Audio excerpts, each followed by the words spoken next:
Hello friends. इस video में हम बात करने वाले हैं क्लास 6 का जो पेपर है गणित का, उसके बारे में वार्षिक परीक्षा के लिए। तो जो आपको समय रहने वाला है वह 2.5 घंटा रहने वाला है और यहाँ पर आपको इंस्ट्रक्शन दे रखे हैं, इन्हें केयरफुल रीड कर लें। जिसमें पहला है, परीक्षार्थी सर्वप्रथम अपने प्रश्न पत्र पर नामांक अनिवार्यतः लिखें। यहाँ पर आपको रोल नंबर लिखना है। सेकंड है, सभी प्रश्न हल करने अनिवार्य हैं। और थर्ड है, प्रत्येक प्रश्न का उत्तर दी गई उत्तर पुस्तिका में ही लिखें। आपको उत्तर पुस्तिका मिलेगी, उसके अंदर आपको अपने उत्तर लिखने हैं। तो आइए बिना देरी के स्टार्ट करते हैं फर्स्ट क्वेश्चन से। पहला क्वेश्चन है, निम्न में से 3 से विभाज्य संख्या है। तो आप सभी को पता होगा 3 से विभाज्य संख्या का रूल क्या होता है। 3 से वो संख्या विभाज्य होती है जिनका सम 3 के पहाड़े के अंदर आता है। 3 का पहाड़ा मतलब 3, 6, 9, 12, 15, 18, 21, 24, 27 और 30। अगर ये सम आ रहा है तो वो 3 से विभाज्य होगा। तो देख लेते हैं। 9, 2, 11 ये नहीं है। 7 और 1, 8 ये भी नहीं है। 8 और 1, 9 ये सही है। 9 और 1, 10 ये भी गलत है। तो इसका आंसर क्या है? ऑप्शन नंबर से। सेकंड क्वेश्चन है, 0 व -1 में से कौन सी संख्या छोटी है। तो छोटी संख्या पूछी है, तो इसको देख लेते हैं हम। ये लाइन है, यहाँ पर 0 है, इधर संख्या बढ़ रही है 1, 2, 3 ऐसे बढ़ती जाएगी आगे। इधर -1, -2, -3। तो इधर से संख्या बढ़ती हुई जाती है। तो आप देख सकते हैं 0 यहाँ पर है और -1 यहाँ पर है। तो छोटी संख्या कौन सी है? -1। तो ऑप्शन नंबर ब इसका करेक्ट आंसर है। तीसरा है, भिन्न 4/15 का हर क्या है। तो आप सभी को पता है जो ऊपर होता है उसको अंश बोलते हैं और जो नीचे होता है उसको हर बोलते हैं। तो आपका आंसर क्या है? Option number B 15। Third question है, समबाहु त्रिभुज का प्रत्येक कोण होगा। तो समबाहु त्रिभुज होता है जिसमें प्रत्येक कोण बराबर होता है और तीनों कोणों का योग कितना होता है? 180 डिग्री। तो टोटल कितने कोण होते हैं? 3। तो हर एक कोण की वैल्यू कितनी आएगी? 60 डिग्री। तो समबाहु त्रिभुज का प्रत्येक कोण कितने डिग्री का होगा? 60 डिग्री का, यानी कि ऑप्शन नंबर ए इसका करेक्ट आंसर है। आगे बढ़ते हैं। नेक्स्ट क्वेश्चन है क्वेश्चन नंबर 5, x + 10 = 30 समीकरण का हल है। तो आप सभी को पता है बराबर के एक तरफ संख्या होती है और दूसरी तरफ संख्या होती है, तो जो चिन्ह होते हैं वो चेंज हो जाते हैं। जैसे इस तरफ क्या है? इस तरफ प्लस है, तो इधर जाने पे वो क्या हो जाएगा? माइनस। यानी कि x = 30 - 10। तो 30 में से 10 गया तो कितना हो गया? 20। ये आपका आंसर है, x = 20। तो ऑप्शन नंबर से इसका करेक्ट आंसर है। आगे बढ़ते हैं। क्वेश्चन नंबर 6 है, माचिस की बंद डिब्बी क्या है? ये घनाभ है। 7 है, निम्नलिखित संख्याओं को शब्दों में लिखिए। आपको शब्दों में लिखना है, तो इनको देख लें। इधर से क्या शुरू होता है? इकाई, दहाई, सैकड़ा, हज़ार, 10,000, लाख, 10 लाख, करोड़। तो ये कितना हुआ? 7,68,92,479। और ये क्या हुआ? 3,89,087। तो ये आपका आंसर है क्वेश्चन नंबर 7 का। क्वेश्चन नंबर 8, निम्नलिखित संख्याओं के प्रथम 5 गुणज लिखिए। तो पहला है 15। तो 15 के 5 गुणज। 5 गुणज का मतलब क्या होता है? 15 का पहाड़ा आपको 5 बार बोलना है, वो उसके आंसर होंगे। 15 पहला गुणज हो गया 15, दूसरा हो गया 30, थर्ड हो गया 45 और नेक्स्ट हो गया 60, फिर 75। आप एक ज़्यादा भी लिख सकते हैं, 90 तक लिख दें, तो ये आपके गुणज हो गए। इस तरीके से लिखना है आपको। इसी प्रकार 7, 7, 14, 21, 28, 35, एक ज़्यादा लिख दें आप, 42। तो ये आपके आंसर। आगे बढ़ते हैं क्वेश्चन नंबर 9 की तरफ। उससे पहले आप सभी से रिक्वेस्ट है कि जिन्होंने चैनल को सब्सक्राइब नहीं किया है प्लीज़ वो सब्सक्राइब कर लें और नोटिफिकेशन बेल को ऑन कर लें, जिससे आपको हर वीडियो की अपडेट टाइम से मिल सके। और डिस्क्रिप्शन में हमारे टेलीग्राम चैनल का लिंक है, उसे भी फॉलो करके रखें, जिससे आपको वहाँ से भी सारी अपडेट और PDF वगैरह मिल सके। अगर आपको किसी भी क्वेश्चन में डाउट हो या और किसी सब्जेक्ट पर वीडियो चाहिए तो आप हमें कमेंट सेक्शन में बता सकते हैं। तो आइए बढ़ते हैं आगे। क्वेश्चन नंबर 9 है, आपको गुणनफल ज्ञात करना है। तो पहला है 54 इंटू 102। तो मल्टीप्लाई आप कर लेंगे, अगर नहीं होता है आपसे तो आप बता दें। इजी मल्टीप्लाई है, इस तरीके से करना है आपको। 804, ये 10, एक यहाँ पे गई 0 और ये 5, 8055 इसका आंसर है। इसी प्रकार आप सेकंड कर लें।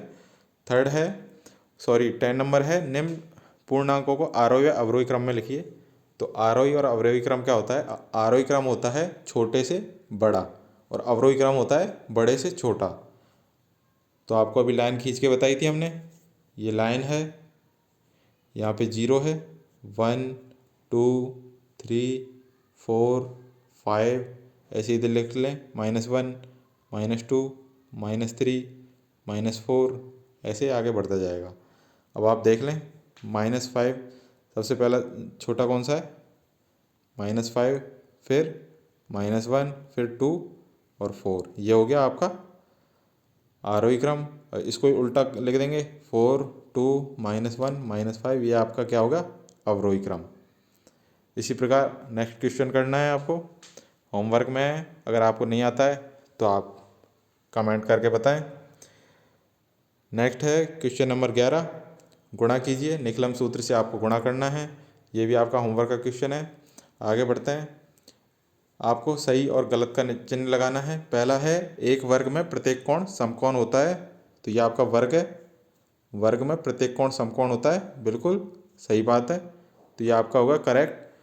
दूसरा है, आयत में आमने सामने की भुजाएं समान होती हैं। ये आपका आयत है, तो इसमें आमने सामने की भुजाएं समान होती हैं, लेकिन यहाँ लिख रहा है नहीं होती हैं, तो ये क्या होगा? गलत। आगे बढ़ते हैं क्वेश्चन नंबर 13 की तरफ। क्वेश्चन नंबर 13 है, दीपू का स्केल 6 सेंटीमीटर का है। खेल खेल में वह 4.4 सेंटीमीटर से टूट गया, बाकी बचे टुकड़े की लंबाई ज्ञात कीजिए। तो आपका स्केल कितना है? 6 सेंटीमीटर, कितना टूट गया? 4.4 टूट गया। तो कितना बचा है? वो बचे हुए भाग की पूछ रहा है। तो अगर बचा हुआ पूछे तो आपका क्या करना है? आपको घटाना है, माइनस करना है। तो इसका आंसर क्या आएगा? इसका आंसर आएगा 1.6, इसका आंसर आएगा। कैसे घटाना है? 6.0 लिखिए, क्योंकि पॉइंट के आगे कुछ नहीं होता। इधर 4.4, इधर एलसीएम वो इधर से एक कैरी लेंगे, इधर क्या हो जाएगा? 10 में से 4 गया 6, और इधर क्या बचा? 5 में से 4 गया 1.6। ठीक है, आगे बढ़ते हैं क्वेश्चन नंबर 14 की तरफ।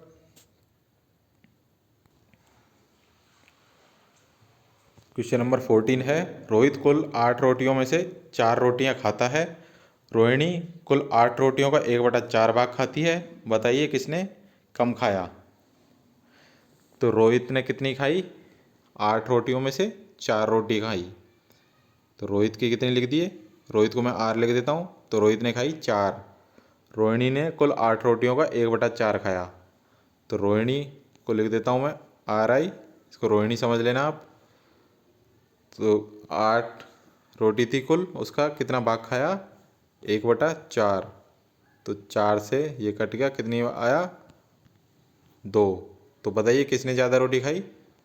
रोहित ने। आपसे यही पूछा है कि किसने ज़्यादा खाई और किसने कम खाई। तो आपसे पूछा है किसने कम खाया, तो रोहिणी ने कम खाई। तो आपका आंसर क्या रहेगा? रोहिणी। आगे बढ़ते हैं 15 की तरफ।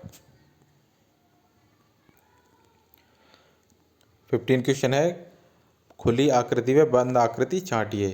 खुली आकृति वो होती है जो खुली होती है, और बंद हो का मतलब है जो चारों तरफ से बंद हो। तो जेड ये खुला हुआ है, तो ये खुली आकृति हो गई।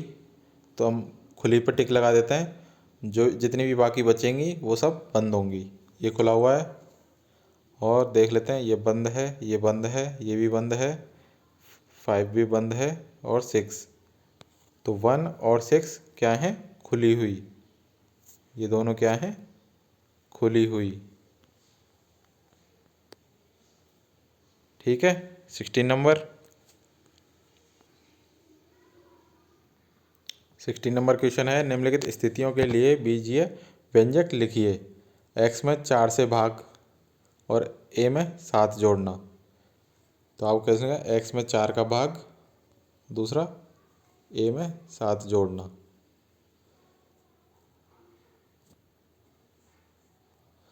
क्वेश्चन नंबर 17 है, एक दिन में 6 बालिकाओं द्वारा 18 पौधों के चारों तरफ बाड़ लगाई गई। 15 बालिकाओं द्वारा एक दिन में कितने पौधों की बाड़ लगाई जाएगी।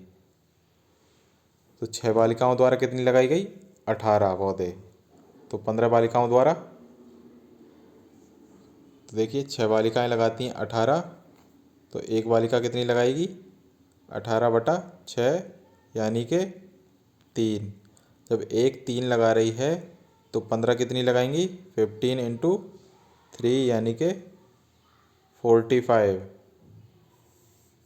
तो ये आपका आंसर है, 45 पौधों की बाड़ लगाई जाएगी।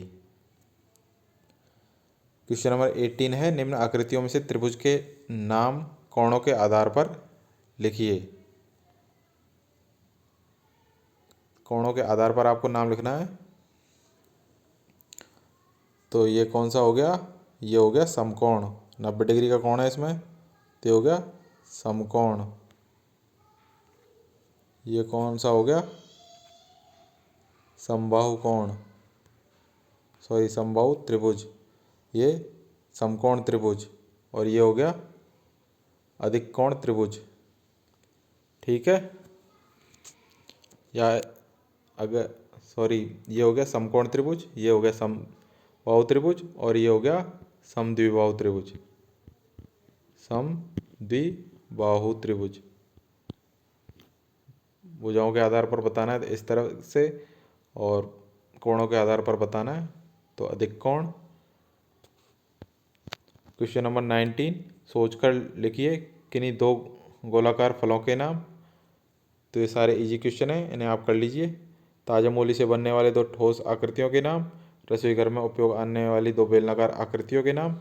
आपके स्कूल बैग में उपलब्ध 2 घनाकार वस्तुओं के नाम। सारे इजी क्वेश्चन हैं, तो इसे आप कर लें। अगर आपको नहीं आता है तो कमेंट सेक्शन में क्वेश्चन नंबर लिख के छोड़ दें। और क्वेश्चन नंबर 20 देख लेते हैं। एक विद्यालय में कुल 720 विद्यार्थी हैं, जिनमें से 360 छात्रावास में रहते हैं। 360 छात्रावास में, तो बचे कितने, 360, यानी कि 50% छात्रावास में रहते हैं और 50% किस में रहते हैं, बाहर। तो अनुपात क्या आया, 1:2।